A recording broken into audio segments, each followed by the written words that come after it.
Olá, está no ar o nosso boletim de notícias. Fique agora muito bem informado sobre os principais impactos da pandemia em todo o Brasil.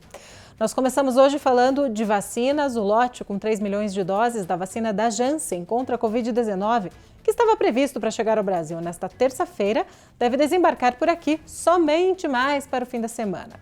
A informação foi confirmada pelo Ministério da Saúde, que prevê a chegada do primeiro lote para esta quarta-feira. No total, o Brasil deve receber 38 milhões de vacinas da Janssen. Essa primeira remessa, que chega esta semana, precisou ter o prazo de validade prorrogado. Vamos ver. Com a decisão, o prazo de validade da vacina Janssen contra a Covid-19 passa de 3 para 4 meses e meio, sob condições de armazenamento de 2 a 8 graus Celsius. Com a ampliação, as vacinas da Janssen vão poder ser aplicadas até o começo de agosto. O Brasil deve receber nesta semana 3 milhões de doses. O imunizante é aplicado em dose única, o que significa que 3 milhões de pessoas irão completar o esquema vacinal com essa remessa. Algo muito importante foi a negociação que o Ministério da Saúde fez com a Janssen para o total de doses, das 38 milhões de doses, com desconto de 25%. Isso representa uma economia de 480 milhões de reais. E como feito com o imunizante da Pfizer, o ministro da Saúde também falou sobre a possibilidade de antecipação das doses negociadas junto à Moderna. É algo dinâmico. Todo dia a gente está aqui discutindo, buscando antecipações de doses. Mas eu acredito que já há um entendimento geral que nós vamos vacinar a nossa população e pôr fim ao caráter pandêmico da doença. Ainda sobre vacinas, o Instituto Butantan entregou nesta segunda-feira mais 1 milhão de doses da Coronavac ao Programa Nacional de Imunizações. Agora a gente fala de vacinação, desta vez no Paraná. O governador Carlos Massa Ratinho Júnior anunciou nesta segunda-feira que toda a população paranaense com mais de 18 anos receberá ao menos a primeira dose da vacina contra a Covid-19 até o dia 30 de setembro. Esse público não contemplado nos grupos prioritários é formado por 8.736.014 pessoas. Lembrando que 25 capitais brasileiras já estão vacinando pessoas fora do grupo prioritário e com menos de 60 anos. Somente Palmas, no Tocantins, e Porto Velho, em Rondônia, estão fora dessa lista.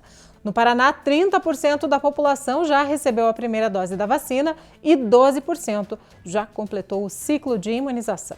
Em todo o Brasil, mais de 4 milhões de pessoas ainda não retornaram para tomar a segunda dose das vacinas contra o coronavírus.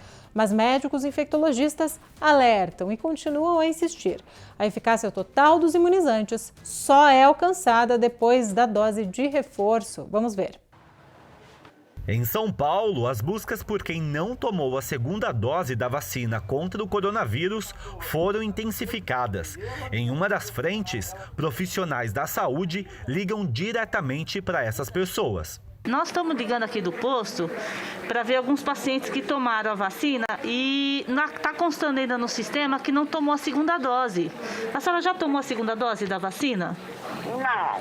Dos que não voltaram no prazo para tomar a segunda dose, a maior parte tem mais de 70 anos. Entre as justificativas para o sumiço estão o esquecimento da data, dificuldades para ir aos postos e problemas de saúde. Muita gente esqueceu ou tomou em outro lugar. Então, quando ele toma em outro lugar, até aparecer no sistema, demora. Com as buscas ativas e também com campanhas direcionadas a quem não voltou para tomar a segunda dose, a situação tem melhorado. Ainda assim, só aqui na cidade de São Paulo, cerca de 100 mil pessoas estão com a vacina em atraso. Em todo o Brasil, quase 4 milhões e meio de pessoas que tomaram a primeira dose ainda não completaram o esquema de vacinação. Quem tomou o Coronavac precisa tomar a segunda dose 28 dias depois. Já para quem tomou as vacinas da Pfizer e da AstraZeneca, o prazo é de 3 meses. Mesmo tendo passado da data, é preciso voltar o quanto antes para garantir a imunização.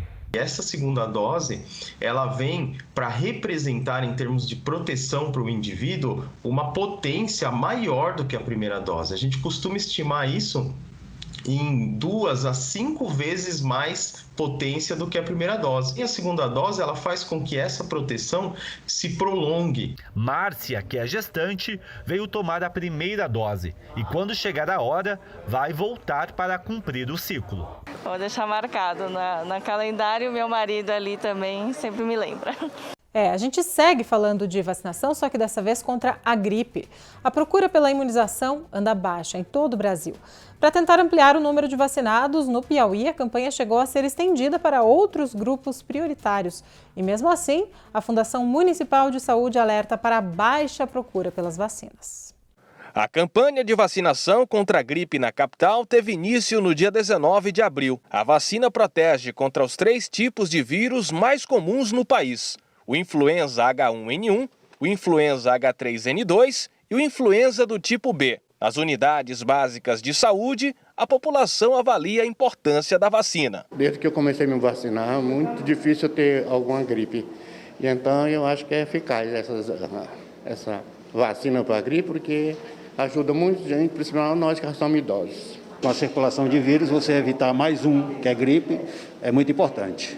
Qual o conselho que o senhor dá para a população nesse momento? É que os que têm direito a tomar essa vacina, dirija-se a um posto e tome a vacina. Graças a ela nós estamos escapando, porque se não fosse ela e Deus em primeiro lugar ajudando, né? Em primeiro lugar ele e depois as vacinas. Então eu estou tentando escapar, né? Eu estou com 86 anos e já me vacinei das 2, que é da Covid. Agora eu vim me vacinar da gripe. E eu tenho fé em Deus que eu venço mais essa. A Fundação Municipal de Saúde disponibiliza 4 UBSs para a imunização dos grupos prioritários nesta fase da vacinação na capital. A vacinação dos outros grupos, já contemplados em etapas anteriores, segue aberta nas 69 unidades básicas de saúde que não estão com atendimento exclusivo para a Covid-19. Em cada região da cidade, nós colocamos uma unidade básica para ser referência. Então, na Zona Sul, será referência a UBS do Saci, na Zona Leste, a UBS Santa Isabel, na Zona Sudeste, a Unidade Básica de Saúde do Renascença e no centro, o Linneu Araújo, que embora não seja uma unidade básica de saúde, mas tem uma sala de vacina que vai estar ofertando nos turnos da manhã e da tarde a vacina para essa população. De acordo com a Fundação Municipal de Saúde, até o momento foram imunizados 49% dos trabalhadores da saúde, 65% dos idosos, 70,1% das crianças entre 6 meses e menores de 6 anos, 59% dos professores, 61% das gestantes e 54,5% das puérperas. Chama a atenção os trabalhadores da saúde, né, que até o momento apenas 49% deles se vacinaram. E considerando que são aqueles que têm contato direto com pessoas com sintomas gripais, é extremamente importante que eles se vacinem. Então, nós já estivemos nos hospitais, nas unidades básicas de saúde com a equipe, vacinando no próprio local de trabalho, e aqueles que não o fizeram no seu local de trabalho podem procurar qualquer unidade básica de saúde. Agora a gente fala dos traumas psicológicos que a pandemia tem provocado, que são tão graves quanto os físicos. Em todo o Brasil, os serviços de apoio terapêutico são cada vez mais procurados. Reportagem em TV Ceará. Solange perdeu o filho num acidente de trânsito há 7 anos. Depois de tanto tempo sofrendo a dor do luto, resolveu buscar ajuda profissional de psicólogos. A vida não tem muito sentido, é tanto que eu estou aqui buscando uma ajuda para que a vida volte a ter sentido com psicólogo, com psiquiatra, porque a nossa família, as outras coisas não preenchem esse vazio que é terrível. Ela foi encaminhada ao plantão psicológico do Hospital de Saúde Mental Professor Frota Pinto, em Messejana.